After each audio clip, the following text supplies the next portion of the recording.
En este episodio de La Hiedra Podcast. Las nuevas derechas siempre tienen como esta inclinación a lo místico, porque cuando hablamos de lo tradicional también, en el rechazo a las nuevas ideas a veces chocan. Y por otro lado también se fomenta otro tipo de líderes como los guiados, por ejemplo, los temach, que están todo el tiempo como diciéndote que para ser un hombre, para ser exitoso, no tenés... Sino que tienen distintos puntos de vista y tienen un punto de inflexión donde no pueden congeniarse. Bueno, en este caso, los discapacitados, los jubilados, los docentes, los científicos de CONICET, son todos... Las mujeres, las disidencias... Son todos chorros. Igual, paciencia con este podcast, porque tenemos para rato y vamos a tratar de resumir todo lo más posible y reírnos un poco porque si no nos amargamos. Entre tanta tormenta mediática, algo está brotando. Algo crece, rompiendo los cimientos grises de esta sociedad. La hiedra trepa los muros de la indiferencia. Tu voz y la mía, víctima de constantes podas, resurgen con fuerza. Para que nazca el brote de la rebeldía, sembramos la hiedra anarquista.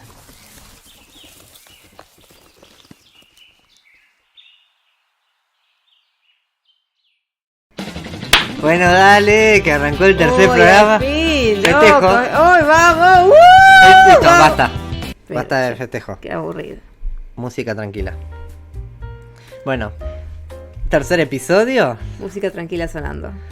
Si no les gustó el segundo ni el primero, este les va a gustar menos porque vamos a hablar de fascismo. Vamos, justo lo que quieren las masas. Está perfecto. Ahora, ¿por qué vamos a hablar de fascismo? ¿Qué nos lleva a hablar de fascismo? ¿Qué nos lleva? Estamos en temporada de elecciones. Sí, estamos... Hoy es la fiesta de la democracia.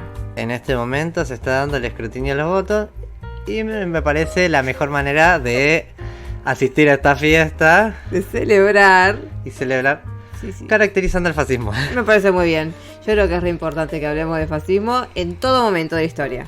Sí, es algo que, al igual que las conquistas sociales, no tiene que dejarse de hablar porque si no son cosas que se pueden perder, tanto las conquistas sociales como pueden retomar gobiernos fascistas. Claro, sí, no nos olvidemos que viste que primero que el fascismo va por oleadas. Sí. Acá nosotros en Argentina tuvimos este proceso interesante que fue el proceso de la dictadura, pero también, por ejemplo, no me puedo olvidar de Pinochet en Chile o de Fujimori en Bolivia. Sí. O Franco en España, Mussolini, ¿no? Claro, en realidad el término fascista per se viene de lo que era lo que fue el movimiento de Mussolini fue el fascismo. Ellos claro. Lo nombraron. Tenían como una idea de las fases que eran, si no me equivoco, el símbolo del fascismo, una hacha de muchos mangos. Sí. Que son las fases, ¿no? Sí. Y todas están juntas para poder talar al árbol. Sale de ahí el fascismo y hay un problema que nos surge hoy en día de que quizás no sabemos bien lo que es el fascismo muchas personas, porque ¿a qué le decimos facho? Y mirá, quizás nosotros como anarcos por ahí tenemos esto de que todo lo que proyecta sombra es facho. Y yo creo que entrar en ese jueguito es un poco peligroso. Sí, es como contraproducente, ¿no? Porque produce varias cosas. Primero que todo sea facho menos vos es medio... Facho, ¿no? Facho, ¿no? Y bueno. Y otra, quizás como la banalización de la palabra, ¿no? Sí, eso también. Porque todos tenemos un tío, el kiosquero machirulo. Bueno, se me ocurren personas masculinas encima, a las cuales decimos alto facho, ¿no? Porque este es facho, o medio. También pasa esto, ¿no? El tema de las medias tintas son peligrosísimas porque de repente uno siempre tiene una vecina súper amorosa, que vos la ves y siempre está con una sonrisa que es re dulce y que de repente te tira una tipo, a estos negros hay que matarlos a todos, sí, y dice sí. como... Que vuelvan los milicos. Ay, sí, que vuelvan los milicos, qué cosa, qué tierna la señora, sí. Entonces, bueno, de repente nos encontramos con que el fascismo, por lo menos en Mar del Plata, está como muy, muy instalado. Y siempre... Vas a ver que siempre me refiero a lo local porque bueno, por ahí es como mi experiencia inmediata. El ámbito, sí. Creo que hay mucho apoyo a grupos o partidos con tendencias de discursos totalitaristas o fascistas, pero no creo que la gente por apoyarlas sea fascistas. No, muchas veces por ignorancia. Sí, muchas veces por ignorancia, por plegarse al discurso y demás. Porque hay algo muy interesante con el fascismo, que es algo como que se va desarrollando en etapas, como un checklist. Esto ya está hecho, esto ya está conseguido, ya adoptamos esta conducta, ¿no? Y todo eso no es posible sin alguna especie de ejercicio de coerción de por medio que lleva y que tiende a la radicalización. Sí. No nos olvidemos que la coerción es como una especie de ejercicio que se hace para que determinados grupos de personas terminen adoptando posturas o tomando decisiones que son un poco en contra de su propia naturaleza. Y la radicalización es lo que sucede después cuando se van agrupando este tipo de personas con este tipo de ideas similares, en las cuales se van retroalimentando y van justamente rompiendo ciertas barreras, ciertos límites, y bueno, haciendo que esos discursos sean más duros. Sí, prácticamente es cuando ese grupo con ciertas tendencias toma una postura y toma una identidad y se abraza a ella.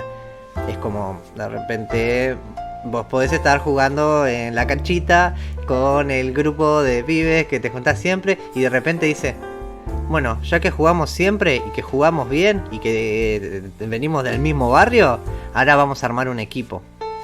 Y con ese equipo vamos a jugar contra el otro barrio, ¿no? Dando como un ejemplo inocente, Claro, una ¿no? cosa muy claro, todo arranca así, todo siempre arranca con pequeñeces. Bueno, una cosa que queríamos hacer medio a manera didáctica, ¿no? Pensando en el por qué vamos a hablar de fascismo. A veces puede ser lo que hablamos. Retomar ejemplos históricos es muy importante para saber de dónde vienen las cosas, cómo han pasado.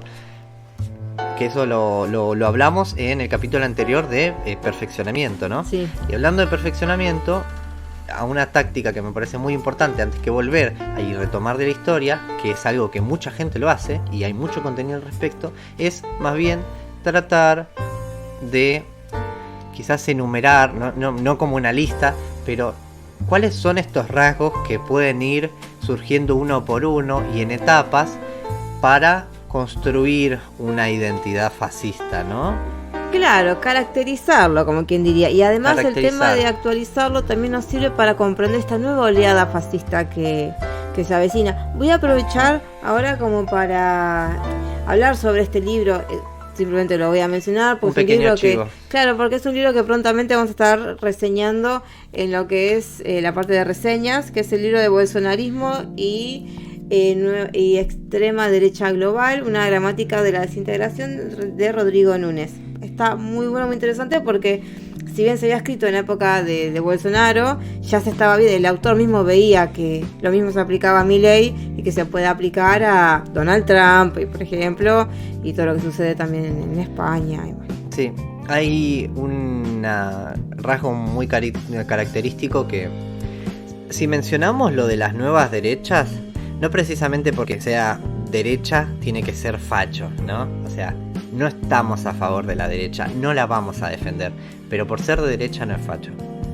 Por eso de decirle facho a todo lo que es distinto a nosotros y que piensa distinto a nosotros, no está bien, porque banaliza el término fascismo y le quita peso cuando hay una acción de fascismo real, ¿no? Sí. Es muy importante poder caracterizarlo bien, pero algo que sí tiene la extrema derecha global y que por eso la traemos es alguno de estos rasgos, que es como que el fascismo se presenta como en oleadas y se va como replicando, pasa en un lado y empieza a pasar en otro, y suele pasar con los países como esto que decimos de la nueva derecha. Y volvemos a lo viejo, tuvimos a Mussolini, a Franco y a Hitler con una diferencia de añitos, o sea, cumplían casi años uno seguido al otro prácticamente. Sí, más o menos. Bueno, la torta les soplaron vela juntos todos. Sí, Después tuvimos acá a Pinochet, la dictadura, bueno, el peronismo también con muchos rasgos fascistas. Perón tiene una infinidad de juntas con estas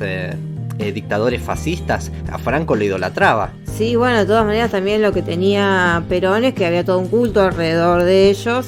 Estaba López Rega en el medio y que sus reuniones las hacían en Brasil. Totalmente. Hay libros que hablan de eso. Bueno, uno de esos rasgos que ahí emparejamos del pasado y del presente es que viene de oleadas.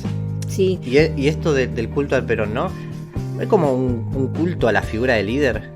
Sí, a mí me gustaría igual comenzar, porque yo creo que primero arrancar por el culto a la tradición me parece que es una manera también de introducirnos en el tema. Uh-huh. A ver, porque sucede algo, ¿no? Con respecto a estas nuevas oleadas, uh-huh, que se van reinventando. Entonces, toman cosas del pasado, las actualizan con los paradigmas presentes y se presentan estas mismas cuestiones, pero con las caritas lavadas. Sí, el culto a la tradición, de que retoma algo viejo y lo remonta, bueno, pero retoman algo del pasado como una contraposición a las ideas nuevas, ¿no?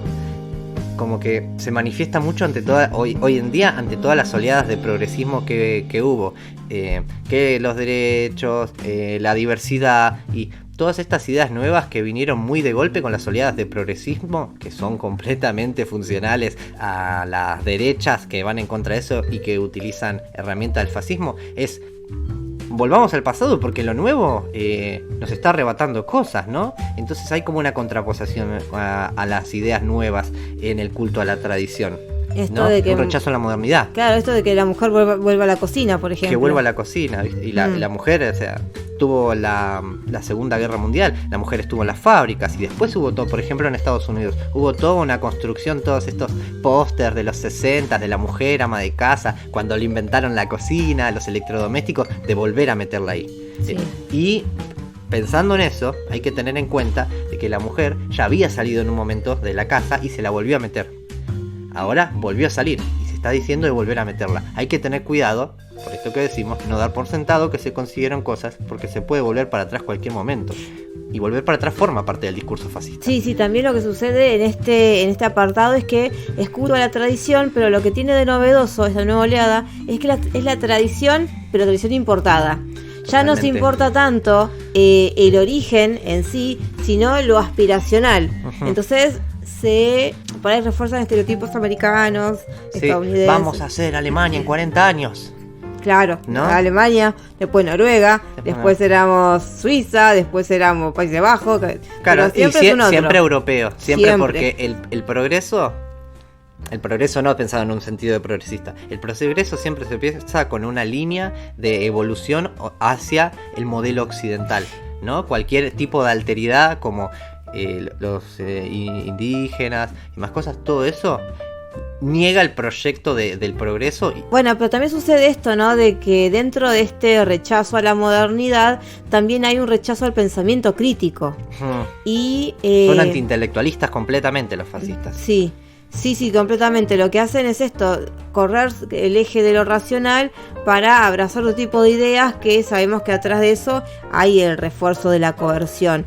Por ejemplo, este modelo educativo que se había dado, que era el del refuerzo por medio de las emociones, y eso le abría la puerta a las sectas, le abría la puerta a la New Age y le abría la puerta a la coerción pura y dura. Claro, sí, la pseudociencia es una muy buena herramienta para anular la razón, y es muy loco cuando vemos en las nuevas derechas siempre tienen como esta inclinación a lo místico, porque cuando hablamos de lo tradicional también, en el rechazo a las nuevas ideas a veces chocan y critican ciertos valores que pueden ser incluso religiosos, ¿no? Y las nuevas derechas se abrazan mucho del cristianismo, del evangelismo y demás. Entonces usan la idea mística para retornar a valores tradicionales de esa fe, esos misticismos. Y para los que no encaja eso, porque va a haber grupos que no, tienen pseudociencias que proliferan mucho hoy en día. Imagínate, por ejemplo, la hermana de Milei, tipo, habla con el perro, ¿viste? Tipo, no sé si es tarotista. O sea, siempre hay esto medium de animales, claro. Medium de animales, esto de tipo, llegan a la Casa Rosada y le hacen una limpieza energética. Si nos ponemos a ver mucho contenido en YouTube, cosas así como holísticas y todo esto, así seguido uno del otro, que eso ya se ha probado, incluso con recetas de cocina. Eso va a devenir a que el algoritmo nos lleve a contenido de ultraderecha. Porque si vos ves muchas recetas de cocina, en algún momento te va a decir que la mujer pertenece a la cocina. Sí. ¿No? Sí, pero además esto, ¿no? Vos comentabas algo sobre esta cosa aspiracional de lo religioso, pero son aspiraciones que ellos mismos no siguen. Porque la mayor parte de las personas que por ahí han adoptado, que después vamos a retomar el tema, pero la mayoría son personas que no están en pareja, que no tienen hijos, que nada de eso, y que además tienen esa cosa aspiracional de como el culto a la acción, de la mano, de la falta de crítica o la falta de valorización del trabajo intelectual, diciendo que no es trabajo. Y por otro lado también se fomenta otro tipo de líderes como los guiados, por ejemplo, los temach, que están todo el tiempo como diciéndote que para ser un hombre, para ser exitoso, no tenés que ir a la universidad, no tenés que estudiar, no tenés que capacitarte, tenés que levantarte a las 4 de la mañana, pegarte una ducha de agua fría y ser como... Y salir a correr. El más masivo, sí, claro. Es masivo, bro. Masivo, bro, claro. Sí, y eso maman los más niños, ¿no? Se crean ya con esas influencias. Sí, siempre hay como un llamado a la acción, al hacer, más que al pensar. Y bueno, esto de rechazar a los intelectuales, o tipo, si sos estudiante te dicen, andá a laburar, agarrá la pala, forma parte de el estar en contra del pensamiento, de rechazar el pensamiento y agarrar los valores tradicionales. Y los valores se llevan mucho por la emoción, esto que hablábamos de la escuela, de los sentimientos que educaban, porque de repente esta gente que te dice, yo me levanto a tal hora, porque vos sos un pelotudo, te dice, y te empiezan a gritar. Usan la palabra con P, claro. Y usan las palabras con P, ¿viste? Porque quizás si...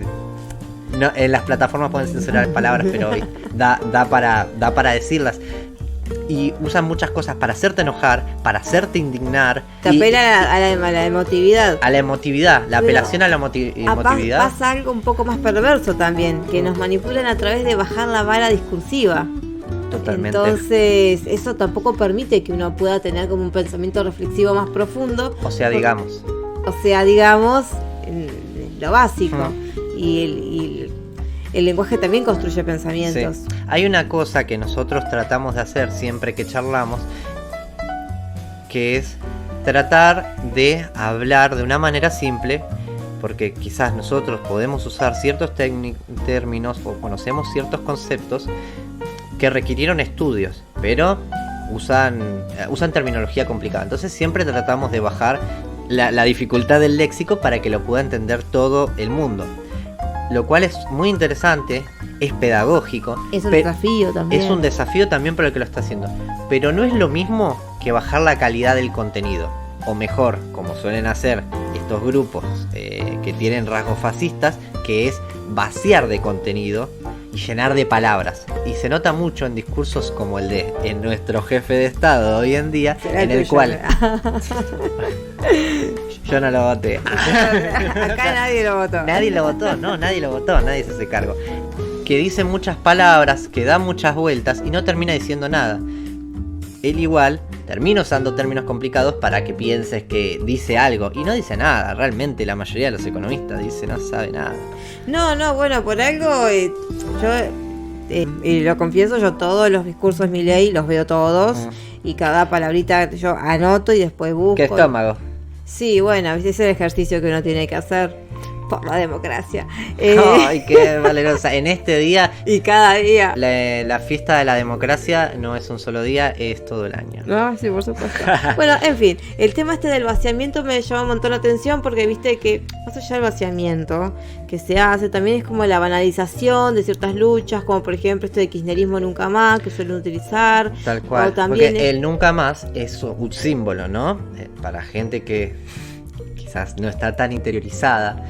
El nunca más es nunca más dictadura, nunca más represión, nunca más desaparecidos. Y todo el proceso de enjuiciamiento que se llevó a cabo sobre militares y demás fue en gran parte y se concretó con el peronismo. Porque al peronismo siempre le conviene llevar a cabo esas luchas, por eso mucha gente lo alaba.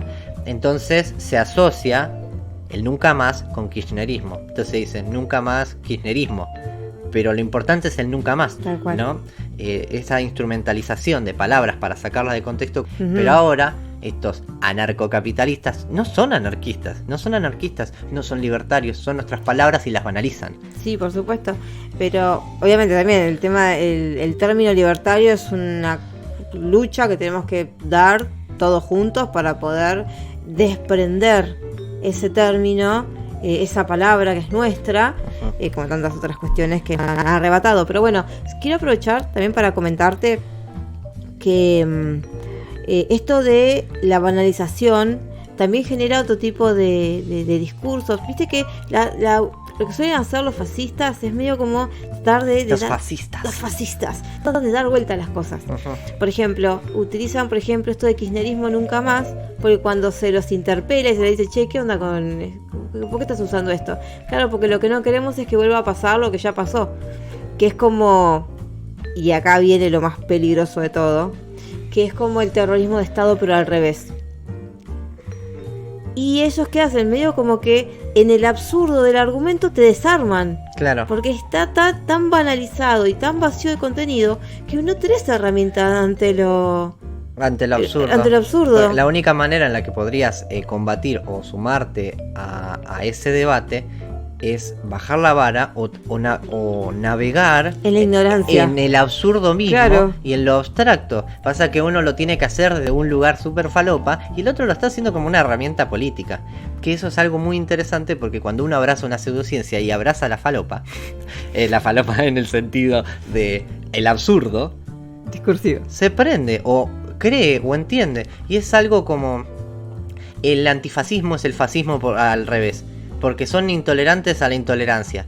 Y no, hay toda una explicación detrás que es mucho más compleja que eso. Claro. O sea, claro, que algo sea anti o algo sea pro tal cosa, no significan que sean lo mismo como al revés, sino que tienen distintos puntos de vista y tienen un punto de inflexión donde no pueden congeniarse. Y vos tenés que pararte de un lado o del otro, no en un gris. Claro, bueno, y eso es sumamente complejo, porque tenés que agarrar y mínimamente sentarlo con un libro de historia y hacer la pedagogía que no nos corresponde a nosotros, o sea... Si no tenemos paciencia, y además hay un montón de herramientas que no tenemos, porque el otro día había visto, ya que estamos medio ahí en el absurdo, había visto... Se usa mucho la palabra factos, y yo también uso la expresión tipo tirando factos. Es una cosa muy de guachín, ¿no? Sí. Muy de pibe, de secundaria, ¿viste? Como decir basado o masivo, bro. Masivo. Y de repente esa palabra, facto, se banaliza de tal manera que cuando vos decís gobierno de facto, decís, claro, es porque estaba rebasado ese gobierno, ¿no? La banalización al 1000%. Claro, quizás no se hizo adrede, pero funciona. Funciona, sí. Indirectamente funciona. Sí. Y otras cosas se hacen más directamente. Bueno, no sé si quieres avanzar un poquito más en este tema, sí, porque... Igual, paciencia con este podcast, porque tenemos para rato y vamos a tratar de resumir todo lo más posible y reírnos un poco, porque si no nos amargamos. Ay, sí. Hay una construcción muy interesante en el fascismo, que es tomar alguna idea de algún miedo que tiene la gente, como el común. Siempre igual hay un común al que apunta, que sí, no son todos, ¿no?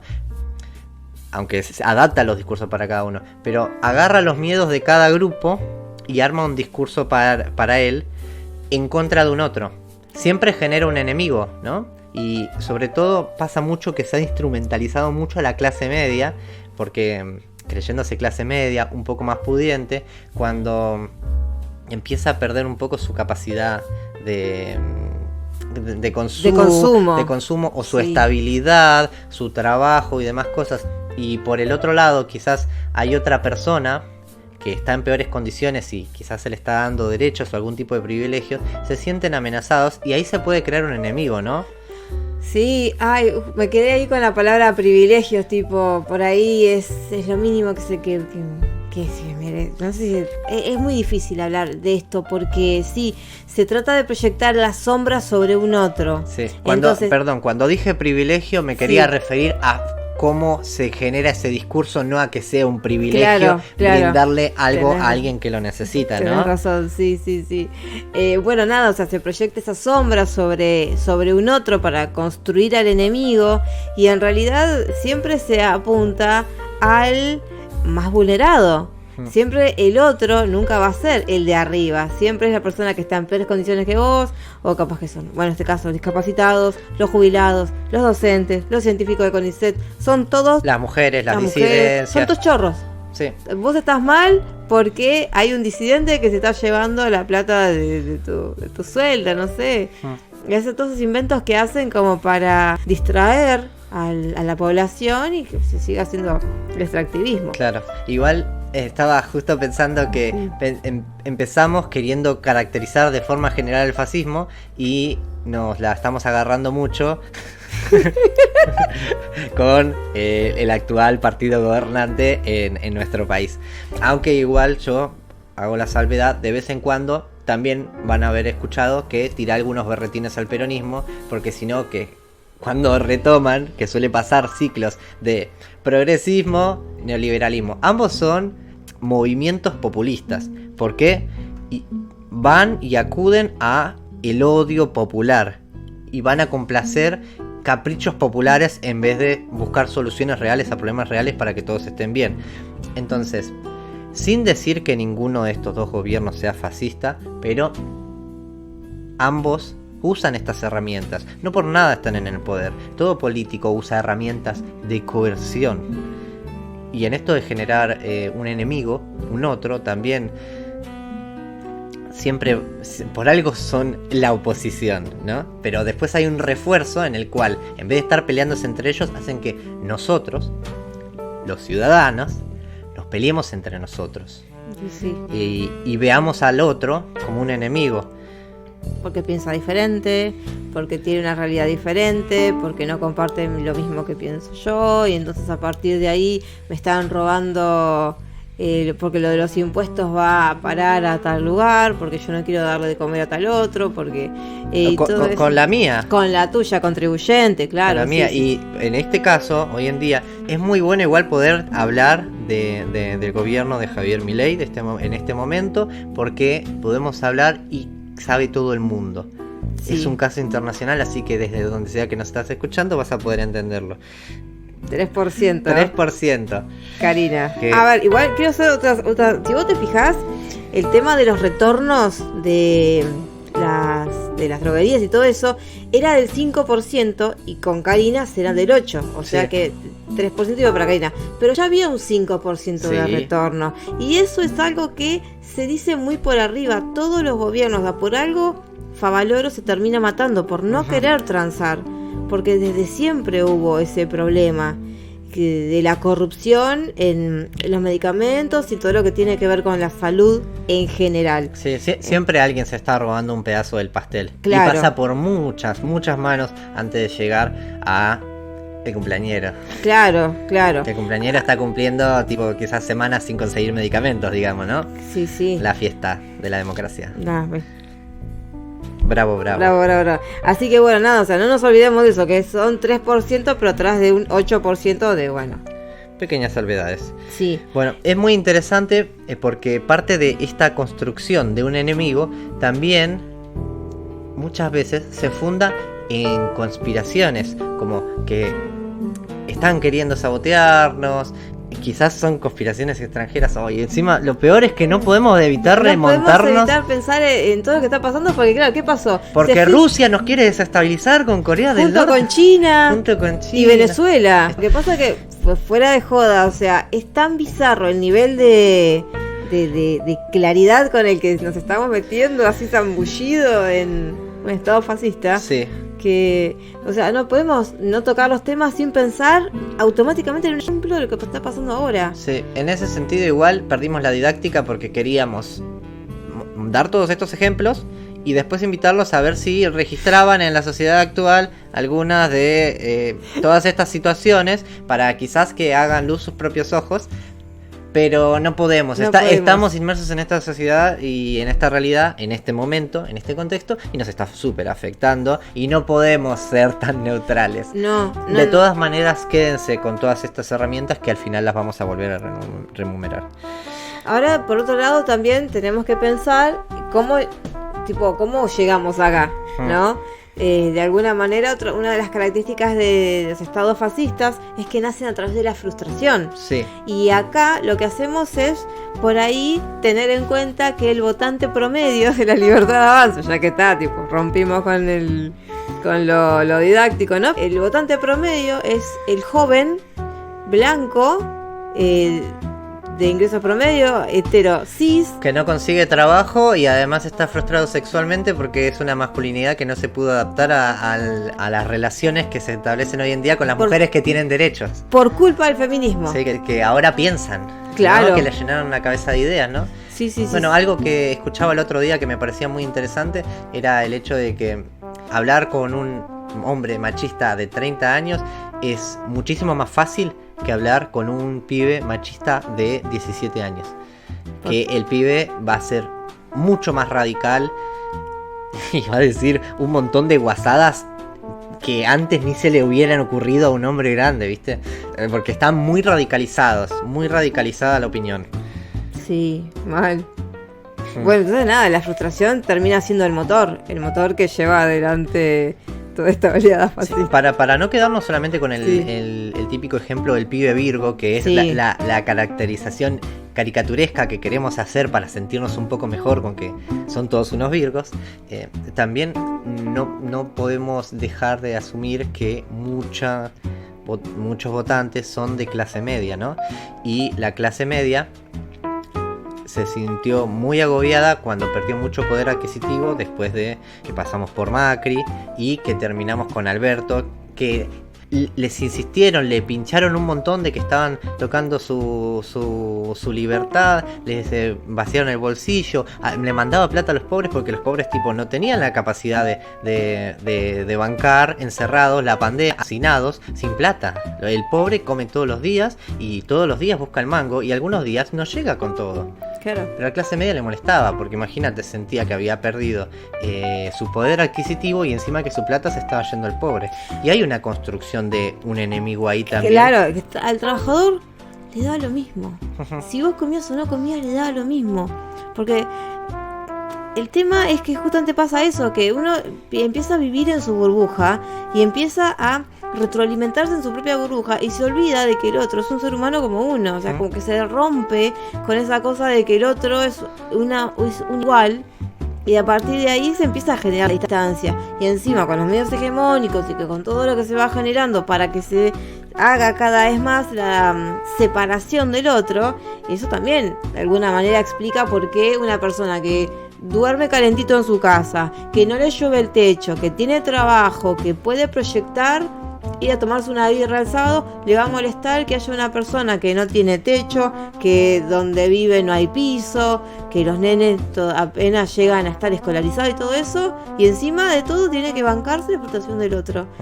Hay una manipulación muy grande justamente por todo esto que se está dando. Sí, tal cual. Tipo, yo me estoy curtiendo en el trabajo un montón de horas al día para tener esto y al otro se lo dan pensando como si realmente pasarle un poco de plata o lo que sea reemplazara un sueldo o llegase a hacer algo. Es una ayudita y que no sirve nada. El asistencialismo no sirve nada. Lo que hay que cambiar es el sistema porque no está funcionando.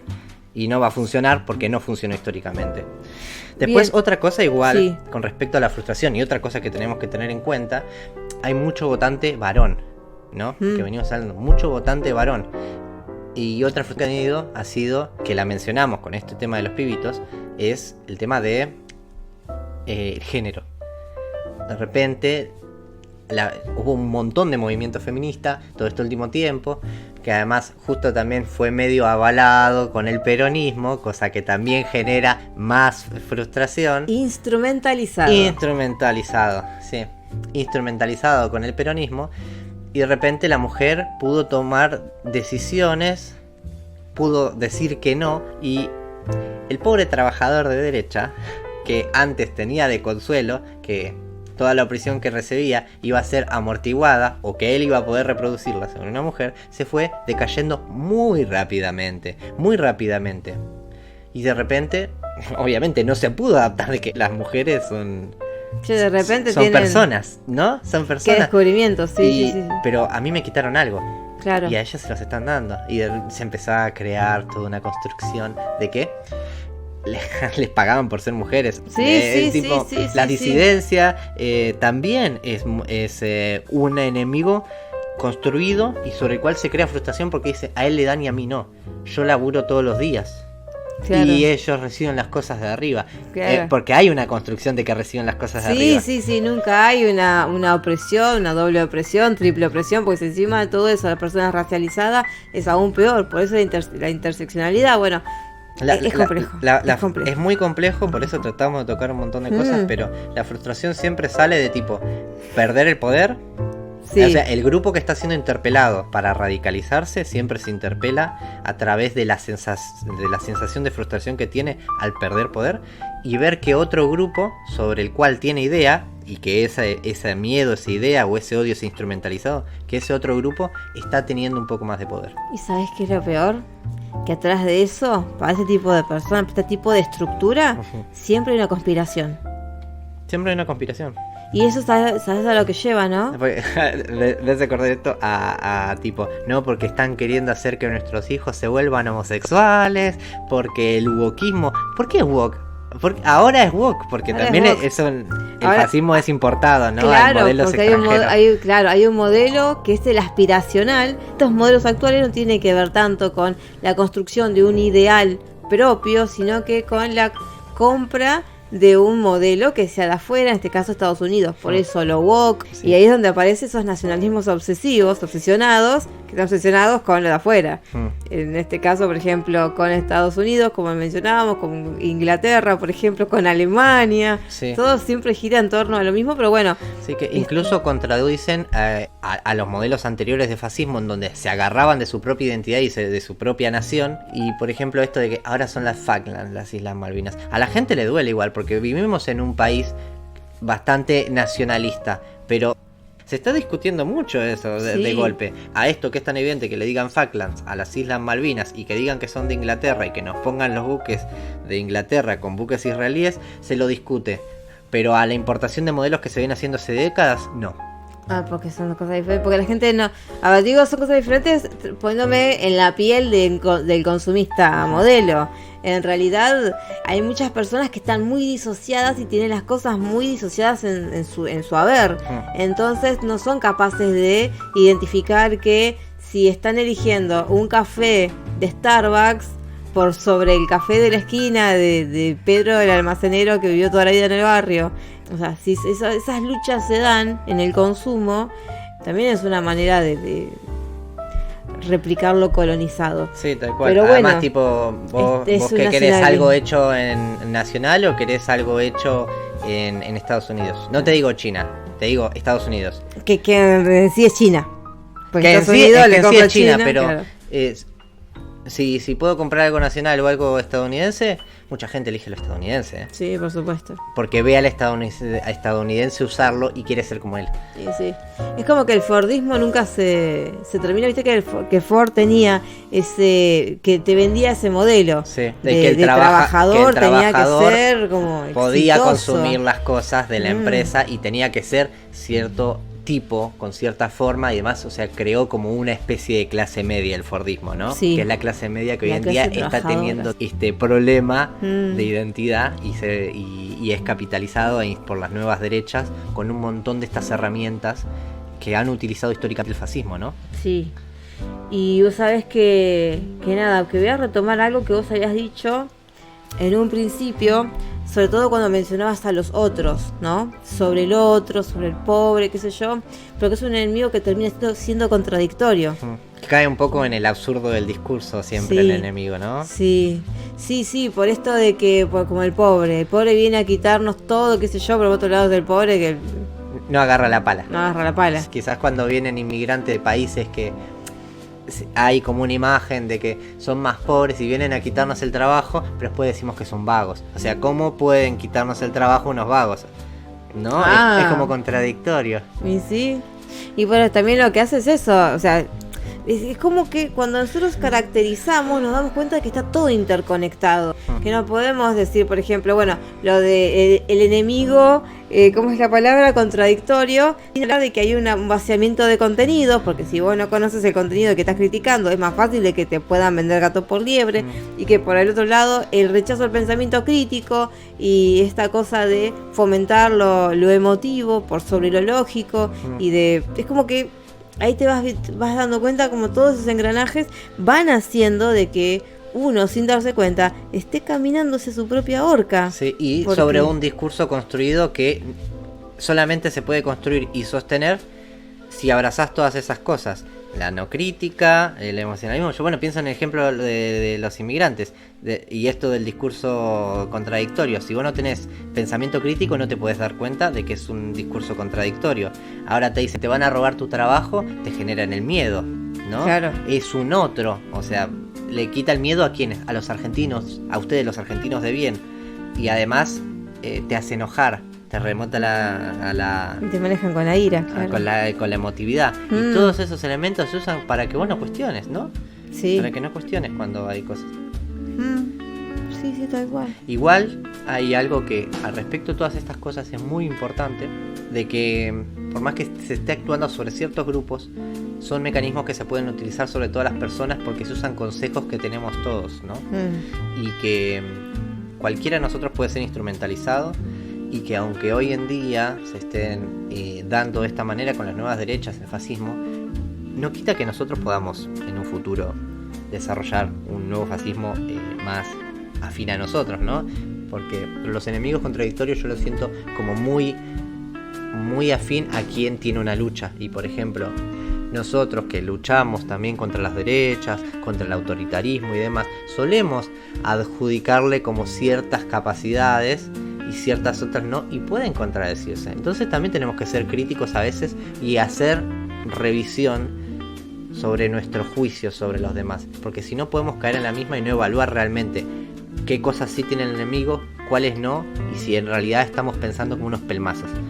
Está bien, perfecto. Igual sí, porque justamente un poco también la idea de que podamos cuestionarnos las características del fascismo es también como para cuestionarnos a nosotros mismos y ver cuánto de todo eso que nos vino oprimiendo nosotros lo estamos reproduciendo sin darnos cuenta. Totalmente. Obvio, un poco de ejercicio para eso. Bueno, también hay una cuestión que sucede con estos tipos de estados fascistas, que hay como un fomento a la jerarquización, ¿no?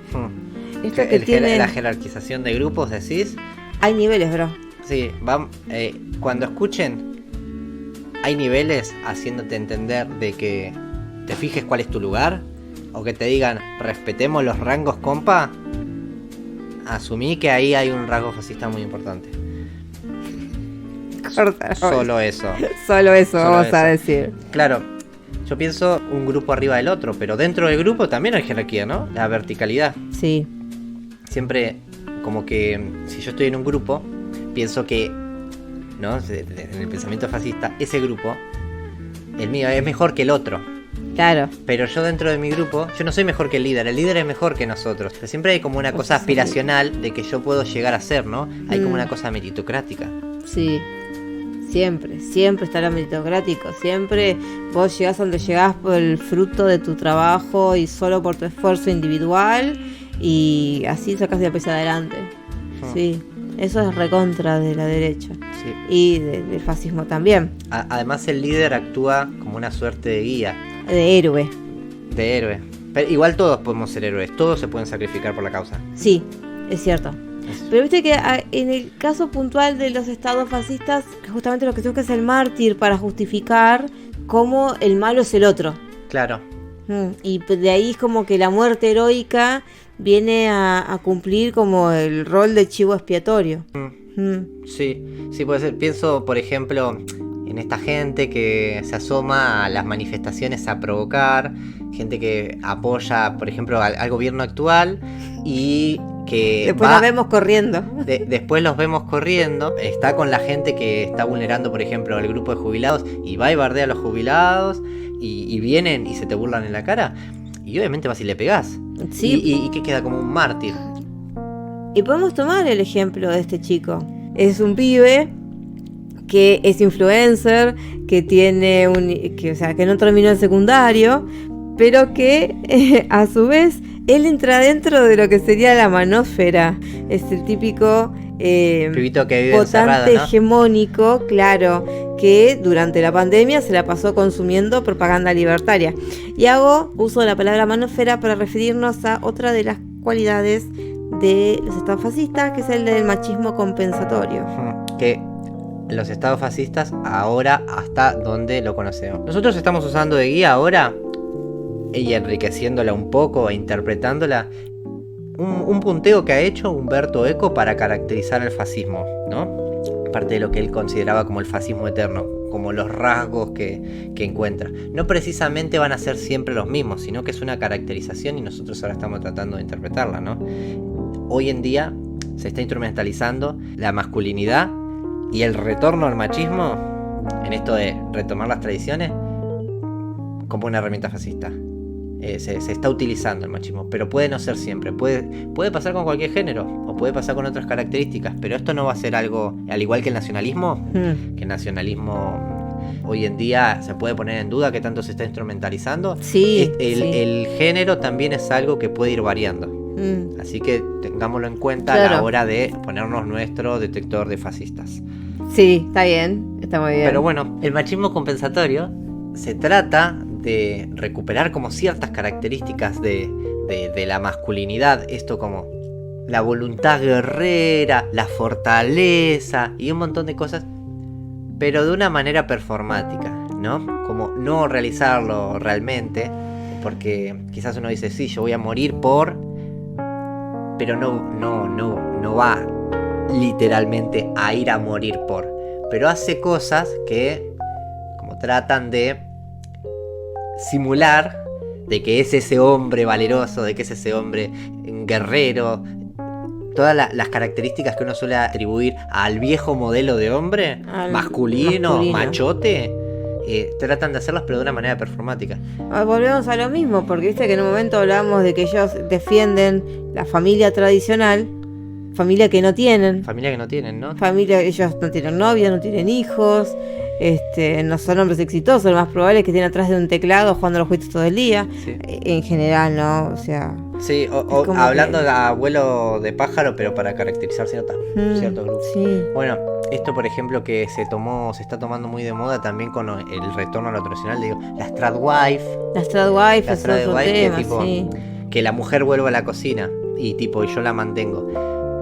Amigo, ¿quién querés mantener? Estamos en esta década súper complicada en la cual en cualquier clase de país occidental no estamos con 3 trabajos pudiendo mantenernos a nosotros y un perro. ¿Cómo podría mantener a una mujer y a tu hijo? O sea, forma parte de un discurso. Bueno, ¿qué otro punto hay, sabes? O sea, vamos a la próxima. Populismo cualitativo. Bueno. El populismo cualitativo es como que el líder sabe lo que necesita el pueblo y como que legisla desde ese punto de vista. Claro, lo que veníamos hablando como del líder que guía por el buen camino.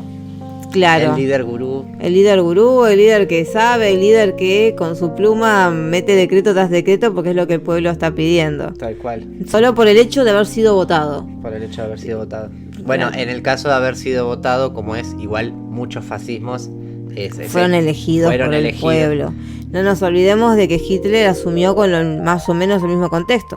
Más o menos el sentido de lo abstracto. O sea, había una crisis, había un problema de creencia en el gobierno, había como una... frustración por la pérdida de la guerra. Claro, acá no había ninguna guerra que perder, un enemigo pero... que se pudo construir, sobre el cual echarle la culpa.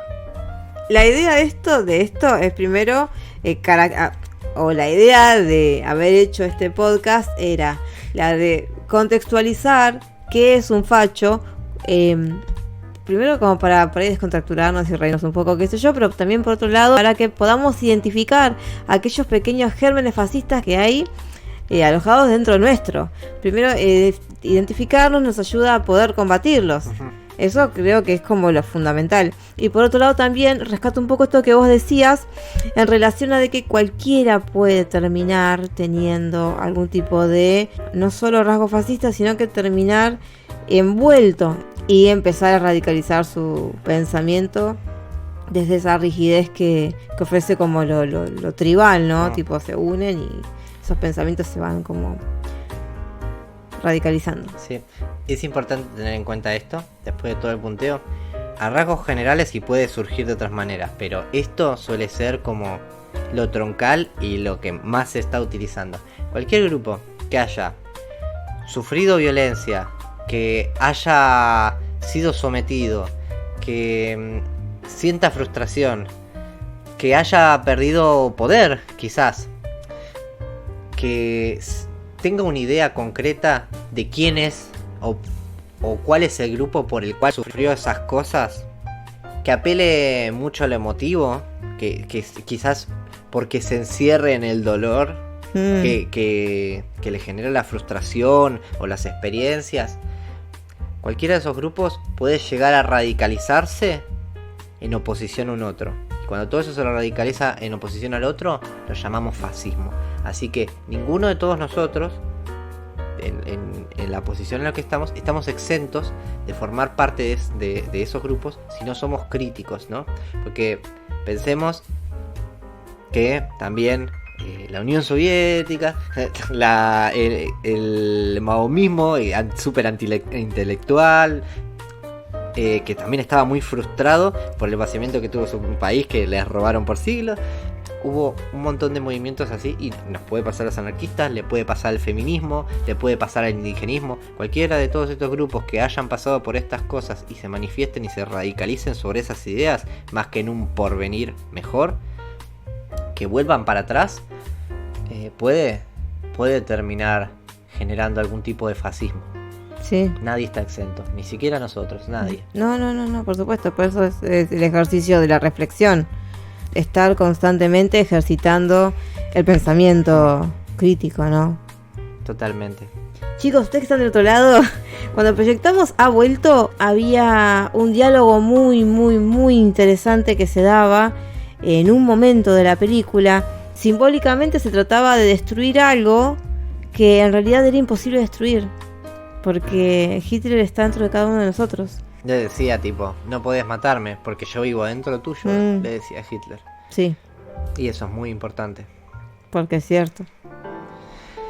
Entonces, bueno, para terminar, lo más importante que nos encantaría que ustedes por ahí se lleven es alguna reflexión, alguna de estas herramientas que les pueda ayudar también a poder percibir la realidad de una manera quizás un poco más crítica, más abierta, claro. Yo me quedo con esto, me quedo con muchísimas cosas y sobre todo también me quedo con la posibilidad de construir un mundo mejor a partir de justamente el conocimiento que ofrece estas herramientas, desde Humberto Eco, desde cosas que podemos encontrar en internet y también sobre el compartir con el otro y siempre abrazar la pluralidad. Extiendo el abrazo para todas las personas que se encuentran del otro lado. Pueden seguirnos en nuestro Instagram, que es @lahiedra.anarquista, y como siempre súper agradecida de que nos hayan acompañado en esta jornada. Muchas gracias. Gracias, nos vemos.